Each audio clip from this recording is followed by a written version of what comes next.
selecionado. A gente está tendo uma procura muito maior do que a procura que a gente esperava, o que é um bom sinal. Então, caso vocês saibam de alguém que teve problema de acesso, nós estamos deixando, porque teve, na verdade, a procura foi muito grande, a gente teve 1.500 pessoas procurando, e a nossa sala de webinar tem capacidade para 100 pessoas, tá? Para transmissão ao vivo, para você poder participar. Então, nós estamos fazendo uma live, tá? Quem quiser pode acompanhar pela live que a gente está apresentando, tá bom? O tema é um tema interessante. Eu gostaria de deixar algumas coisas claras para vocês, que é a contaminação do lençol freático. Quantos postos de monitoramento eu preciso instalar? Eu devo instalar. Devo é mais importante do que eu preciso. Mas, na verdade, o devo e o preciso estão intimamente ligados. Eu vou tentar passar para vocês algumas coisas. Lembrando que a gente tem apenas 20 a 25 minutos de papo aqui hoje, e esse é um assunto relativamente extenso, precisaria de várias aulas. Como alguns de vocês já sabem, eu sou professor, e professor fala muito, então para falar em 20 minutos é mais difícil. Rapidamente, fazendo o meu merchan aqui, eu me formei em hidrogeologia pela USP, fiz meu mestrado lá e fiz o meu PhD em Waterloo, no Canadá, onde eu sou ligado até hoje. Fundador da Hidroplus, a empresa que tem o símbolozinho que vocês estão vendo aí embaixo, que é quem banca esse trabalho todo para vocês terem as aulas gratuitas aí. Sou fundador do Instituto Água Sustentável e sou sócio fundador do Groundwater Project, que é um projeto que a gente está trabalhando com o professor John Cherry no Canadá, para fazer distribuição de material educativo gratuito no mundo inteiro. Tá? Então, vocês podem acessar, por enquanto, no Instituto Água Sustentável, né? Vocês vão ver alguns materiais gratuitos já sendo distribuídos. Tá? Fui presidente, sou atual secretário executivo da Associação Brasileira de Águas Subterrâneas, sou editor executivo da revista Água Subterrânea, revista científica, que ela tem acesso livre e gratuito para quem quiser. São quase 4.000 títulos, não, quase 5.000 títulos que vocês podem baixar entre artigos científicos que são revisados por professores e artigos de congresso. Tá? Sou editor associado da revista Groundwater Monitoring and Remediation, que é a principal revista da área de remediação do mundo.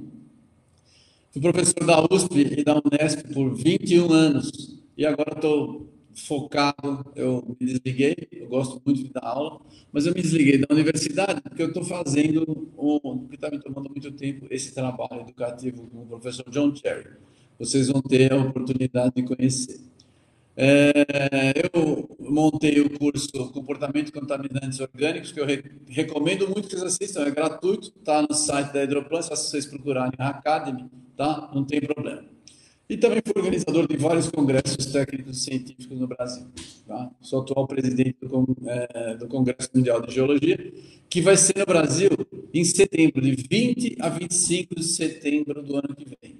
Então, anotem nas suas agendas aí, já deixe isso bloqueado, as datas.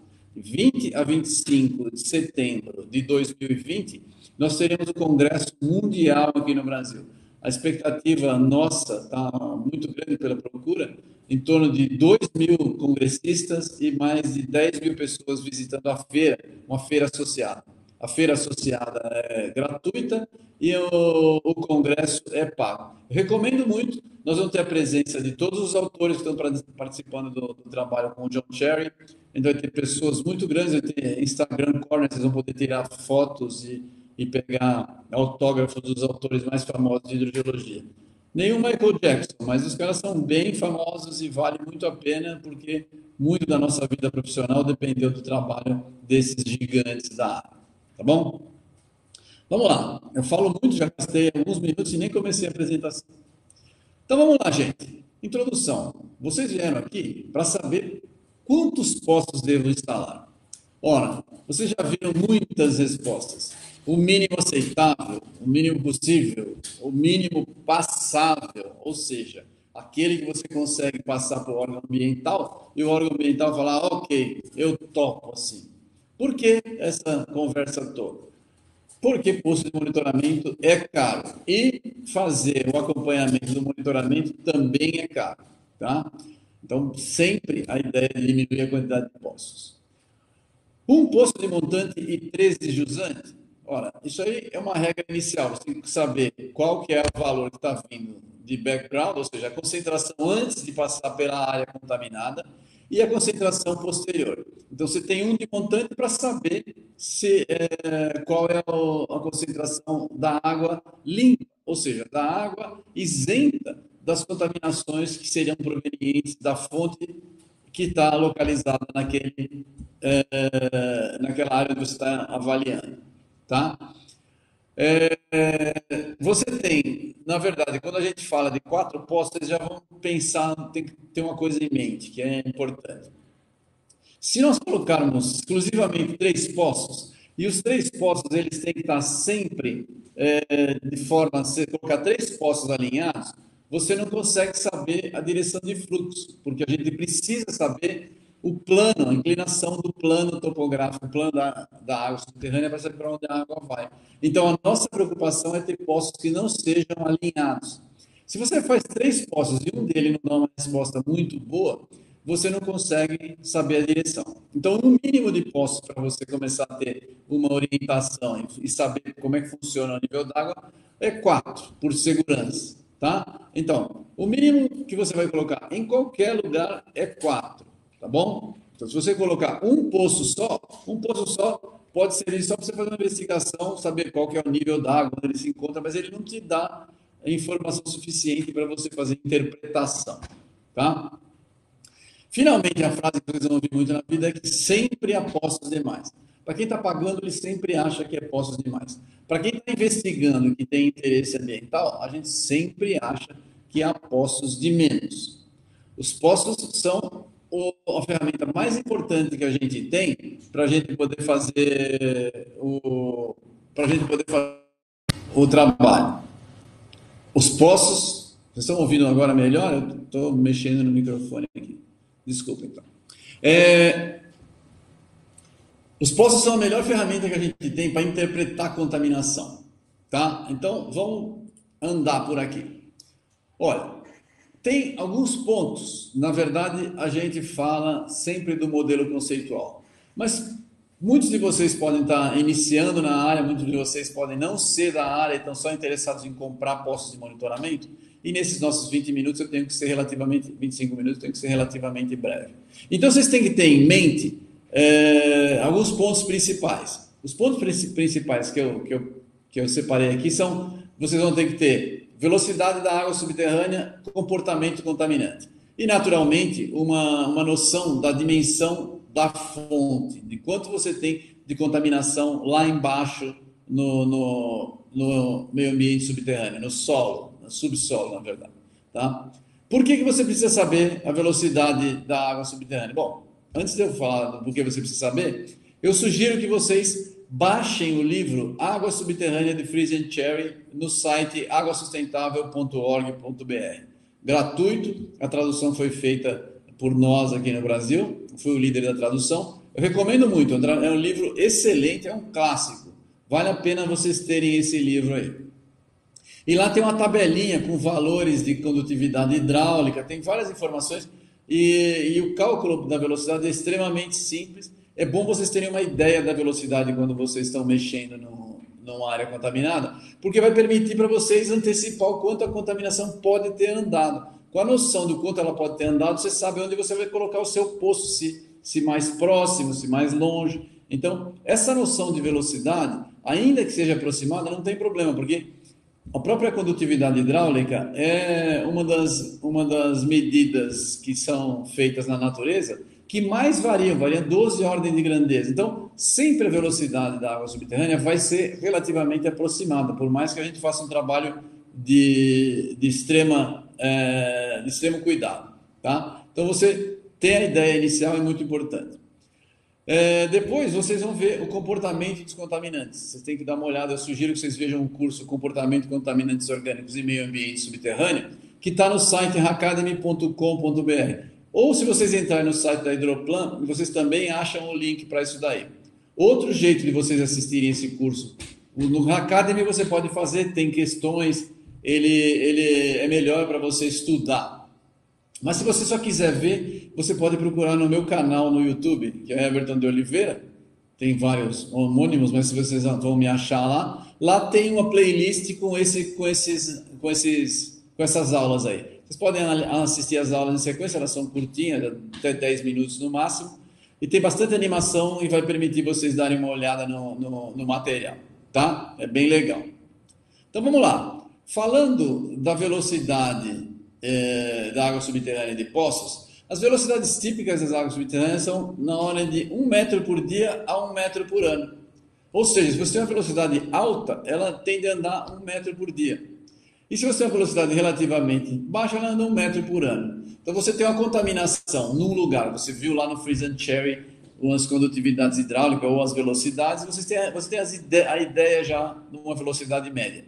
Você sabe de quando a contaminação ocorreu, você vai fazer uma pergunta lá para o proprietário da área, você tem uma ideia de quando a contaminação ocorreu, com isso você consegue estimar até onde chegou a pluma, e aí você sabe onde vão estar os seus poços mais distantes. Os poços mais distantes são sempre aqueles que definem a pluma, então são esses que você tem que ter uma preocupação, e por isso eles são importantes. Alguns poços no meio, eles são menos importantes. É só para você saber se de fato você pegou a contaminação, se ela está coerente. Mas você está sempre trabalhando para delimitação de pluma, tá? Os poços intermediários, eles são importantes para você depois planejar a remediação. Mas lembre-se que na avaliação, a sua definição inicial é delimitação de pluma, a sua preocupação inicial, tá? Então, olha, se você tem areia, cascalho ou rochas fraturadas, a velocidade é muito alta. Então a contaminação pode ir para distâncias muito grandes. Se você tem silt e argila, essas velocidades são baixas e você vai ter uma pluma que fica relativamente contida próximo do ponto onde a fonte se instalou. Para velocidades altas, naturalmente você tem uma área coberta pela pluma muito maior, né? Pois a pluma caminhou por distâncias maiores, você vai ter que pôr mais poços. Em velocidades baixas, menos poços. Eu ainda não respondi quantos poços são necessários. Com calma a gente vai tentar mostrar para vocês que quase não dá para responder, mas a gente vai tentar responder. Ou seja, você tem a velocidade e por outro lado você também tem tempo. Se você pegar um vazamento antigo e vazamento recente, você pode comparar. Um vazamento recente teve muito mais tempo de trânsito, algumas possibilidades para alguns dos contaminantes se degradarem, alguns são mais difíceis de se degradar, são mais recalcitrantes, que é o termo que a gente usa. Então eles requerem mais poços, por quê? Porque você vai ter uma distância, um tempo maior de trânsito, a pluma andou mais poços. Vazamentos recentes, menos tempo, menos poços, tá? Quando a gente fala disso, então a gente pode concluir, quanto mais a pluma andar, mais poços serão necessários. Vão depender da formulinha lá do Freeze and Cherry, e vocês podem usar os poços preferencialmente para delimitar os limites, tá? Poços intermediários para confirmação. E quantos poços? Bom, o que eu posso sugerir inicialmente? Se você tem uma pluma de até 10, 15 metros, você vai precisar de, no mínimo, 4 a 5 poços, tá? E você vai ter que colocar ainda um de montante. Então, numa área pequena, ou com a geologia relativamente regular, tranquila de fazer, você precisa de 4 a 5 poços.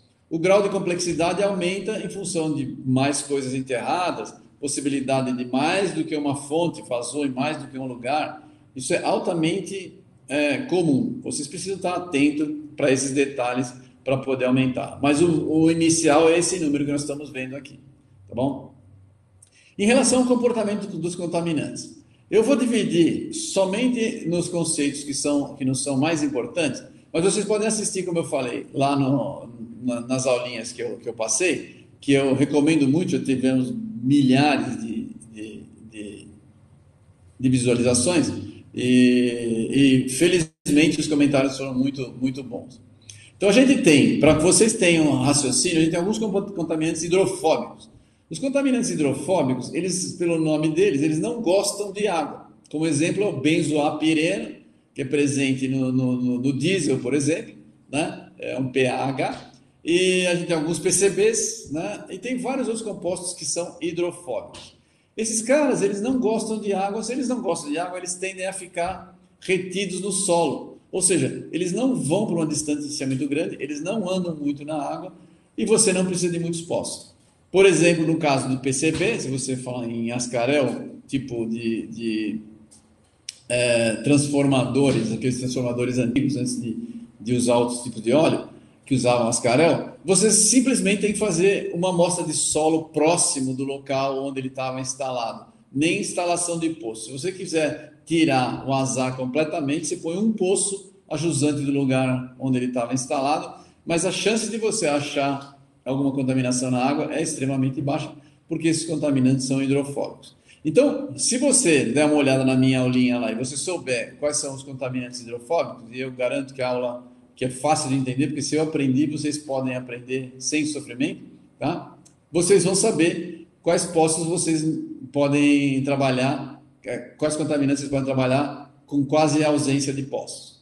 Depois a gente tem, então, os contaminantes hidrofílicos, os contaminantes que gostam mais de água, que eles têm uma solubilidade relativamente alta para compostos ambientais. Sabe que alguns deles têm concentração, solubilidade relativamente baixa, mas eles não são baixos demais, eles são suficientemente altos para causar problema de saúde, câncer, coisas sérias. Por isso que a gente tem essa preocupação com os contaminantes.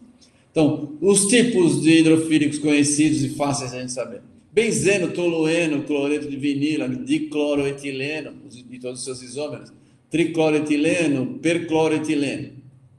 Esses são contaminantes de água subterrânea e podem requerer muitos poços. Eu recomendo o curso, como eu falei aqui, para vocês darem uma olhada. Se vocês pegarem os hidrocarbonetos de petróleo, que são um grupo dentro desses contaminantes aí, que a gente pode trabalhar, que você consegue o resultado dele ou analisando BTEX, como está escrito ali na primeira linha, ou analisando compostos orgânicos voláteis que apresentam uma quantidade maior de contaminantes, vocês vão ter a resposta desses caras aí. Eles são solúveis, mas no caso dos hidrocarbonetos, eles ainda se degradam com uma certa facilidade. O que é bom, porque as plumas tendem a ser menor. Eles são menos densos do que a água, ou seja, eles flutuam no lençol freático e eles não atingem profundidades muito grandes, né? Eles atingem até a profundidade do próprio lençol freático. Então, eles são, em geral, menos difíceis de serem tratados e remediados. E você precisa de menos poços, por quê? Porque eles formam plumas menores. No máximo 50 metros, mas você pode ter plumas de até 100 metros, 150, já existem várias documentadas, que dependem, claro, da quantidade do vazamento inicial, porque essa fonte é muito grande, muito extensa, ela pode gerar uma pluma maior, mas em geral as plumas são bem mais reduzidas, tá? E elas requerem relativamente uma quantidade menor de poço. Então, para uma pluma de poucos metros quadrados, se você tiver uma pluma de 10 metros quadrados, por exemplo, 5 metros quadrados, que não é uma pluma muito grande, perdão, uma fonte de 10 metros, 5 metros quadrados, você vai precisar de relativamente poucos poços. O difícil é que a gente quase nem sempre tem a dimensão da pluma exata. Para organoclorados, a contaminação, o caso é um pouco mais complicado. A gente precisa, porque os organoclorados são solúveis e eles se degradam-se com uma relativa dificuldade. Eles são mais densos do que a água, eles vão para profundidades muito maiores. Então a investigação é muito mais cara, muito mais dificultada. As plumas tendem a ser mais longas, porque se eles não se degradam e se eles estão em profundidade, a pluma pode andar muito, né, no aquífero. Então, você pode, algumas plumas conhecidas com muito mais de 1 quilômetro de extensão, que é uma pluma gigantesca, tá? Aqui no Brasil, inclusive, não só exemplos da América do Norte, que é onde a gente tem as principais fontes de informação a respeito de plumas. Mas aqui no Brasil, sim, a gente tem plumas de mais de quilômetro de organoclorado. E eles requerem muitos poços, tanto poços de monitoramento normais, quanto multiníveis. Por quê? Porque você vai precisar, como eles vão para uma profundidade muito grande, você precisa de multiníveis para poder fazer uma discretização vertical e não só uma discretização horizontal. Então, numa área contaminada com organoclorados, chegar a centena de poços não é algo incomum, tá? Então, não se assustem com quantidades altas de poços, porque esses contaminantes são contaminantes extremamente importantes, tá? Metais. Metais, eles apresentam solubilidades variáveis, tanto de um metal para outro, mas eles variam também dependendo do EH e do pH do aquífero. Alguns compostos ficam imóveis, né? Eles são imobilizados dependendo da condição de EH e pH, eles se precipitam, ou eles podem ser ressolubilizados. Então, um exemplo típico de metais é que, por exemplo, quando você tem uma situação de uma contaminação por organoclorado, uma contaminação por hidrocarbonetos. Esses se degradam, né?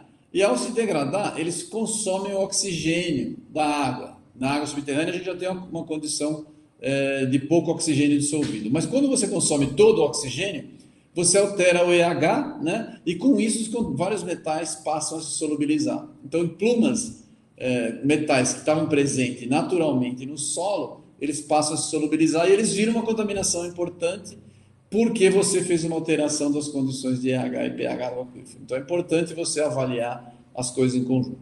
Então, metais você é obrigado a ver, mas a solubilidade varia. Como a solubilidade pode aumentar, se ela aumenta dependendo do EH e pH, você vai precisar de mais poços também, tá? Conclusão, então, se você tem poços, se você tem contaminantes hidrofóbicos, você vai precisar de pouquíssimos poços. Se você tem hidrocarbonetos, você vai precisar em torno de 4 a 6 poços por fonte de dimensões reduzidas. Se é uma fonte muito extensa, aí esse número já não bate. Se a gente está falando de compostos organoclorados, os compostos organoclorados eles não são hidrofóbicos, eles são hidrofílicos, eles vão para grande profundidade, então a gente vai precisar de uma quantidade muito grande de poços. Sempre que tiver organoclorado, a gente está falando de pelo menos, para começar, entre 15 e 20 poços, e aí vai depender da situação local. Mas eles são contaminantes que exigem uma investigação maior. A pergunta que pode aparecer, no caso, só para finalizar, metais também podem ter uma quantidade de poços grande, mas em geral são uma quantidade bem menor. Os organoclorados são os maiores vilões que a gente tem de água subterrânea. Então, o que eu sugiro para vocês é que vocês deem uma olhada nessas condições aí e que vocês tenham em mente a seguinte coisa. Um poço de monitoramento, quando a gente os coloca e a gente os instala, ele tem uma finalidade muito clara. E para quem é um estudioso, como eu, que gosto muito desse assunto, fica muito claro do porquê que nós precisamos de um poço de monitoramento bem instalado. Por quê? Porque quando você tem uma contaminação lá embaixo na água subterrânea, a água subterrânea passa pela fonte e ela leva esse contaminante. Então, a água subterrânea traz a assinatura da fonte. Como é muito difícil a gente definir a extensão da fonte, é extremamente difícil, porque a fonte, a gente está falando de fase livre ainda é relativamente simples de medir, ou de fase residual. Fase residual é a coisa mais difícil que a gente tem de determinar em meio ambiente subterrâneo. Como a gente não consegue definir claramente a extensão da fonte, a indicação da presença da fonte é dada por uma amostragem bem feita dentro de um poço bem instalado. Então, quando você precisa remediar uma área, você só pode confiar nas informações que você conseguiu do seu posto de monitoramento. Então, você tem que tratar com muito carinho o seu posto de monitoramento, porque ele é fundamental nas informações que você vai levantar. Tá? Então, como considerações finais, é importante vocês saberem que a economia de poços é sempre desejável, né?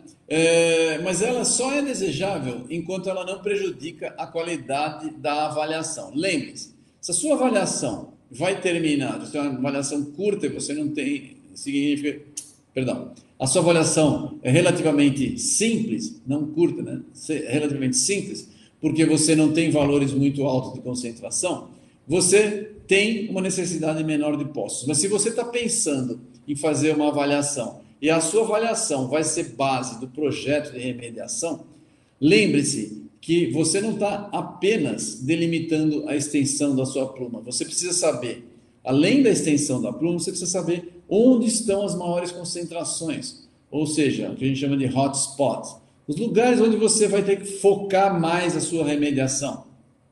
Muitas vezes a área ela é mascarada, porque como ela está com uma concentração alta de várias fontes, você não tem noção exatamente onde é a fonte. Então você começa a remediar algumas fontes que você conseguiu detectar, e como as concentrações baixam, Ao longo do tempo, outras áreas que são hotspots, que estavam mascaradas pela alta concentração em geral, começam a ficar visíveis, ou seja, começam a ficar interpretáveis. Você passa a saber que ali tem concentração.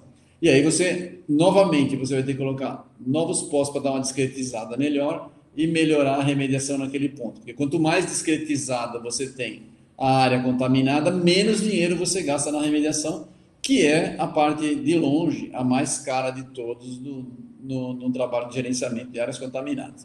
Tá? Então, mas postos, eles sim permitem economia na hora da remediação. Isso é extremamente importante. Tá? Outra coisa importante que eu ouço vários clientes falarem é o seguinte: pô, se eu colocar mais postos, eu vou gastar muito dinheiro para fazer um monitoramento. É verdade, você vai gastar mais dinheiro, mas nem todos os postos precisam ser monitorados com a mesma frequência.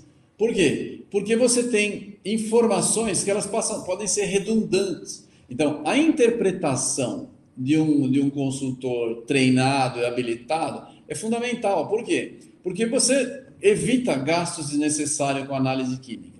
As análises químicas são significativamente importantes no custo do nosso trabalho. Então, quem tem uma área contaminada tem um custo significativo de análise química. É importante que você, consultor, saiba quais as análises químicas que são importantes e imprescindíveis. As que não são imprescindíveis só devem ser feitas no momento que elas forem necessárias e não fazer regularmente tudo para todos os postos, como eu tenho visto em várias situações. Então, dá para sim para economizar em monitoramento.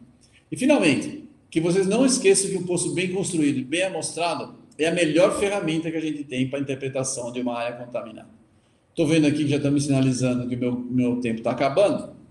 Então, eu gostaria de agradecer a todos pela participação, chamar vocês a participar do nosso próximo webinar, que é como reutilizar a água de rebaixamento do seu prédio. E importante, lembre-se que ao lançar a água do seu prédio, a água de rebaixamento, ela vai para a rede pluvial, ela não vai para o esgoto. Então, ela não é tratada. Então, se você tiver uma água de rebaixamento do seu prédio que tiver algum problema, você está lançando no rio uma água com problema. Se você tiver uma água que não tenha muito problema, você pode sim reutilizar, porque ela vale a pena ser reutilizada e é ambientalmente sadio, altamente recomendável o reuso da água de rebaixamento dos seus prédios. A maioria dos prédios aqui em São Paulo, principalmente nas áreas novas aqui próximo dos rios, tem grande sistema de rebaixamento e essa água merece sim ser reutilizada. Então, por favor, anotem aí na agenda de vocês esse próximo webinar. Tá? Recomendo finalmente, para vocês que estão interessados e querem se aprofundar de verdade, e querem virar profissionais da área, eu recomendo muito o MBA da USP em gestão de áreas contaminadas, desenvolvimento urbano sustentável e revitalização de brownfields. Esse curso vai ter início, é a nossa segunda turma, vai ter início em 2 de março de 2020, você tem certificado da Escola Politécnica da USP ao final. Ele é um curso online com professores de alto gabarito, pessoas conhecidas da CETESB, do Ministério Público, da USP, tem um monte de luminares que vale a pena vocês assistirem, tá bom? Então, eu agradeço a todos. Nós, lembrando, se vocês quiserem ver, nós vamos subir essa apresentação. Foi gravada e ela vai ficar no nosso canal do YouTube para quem quiser assistir. Agradeço a presença de todos, muito obrigado.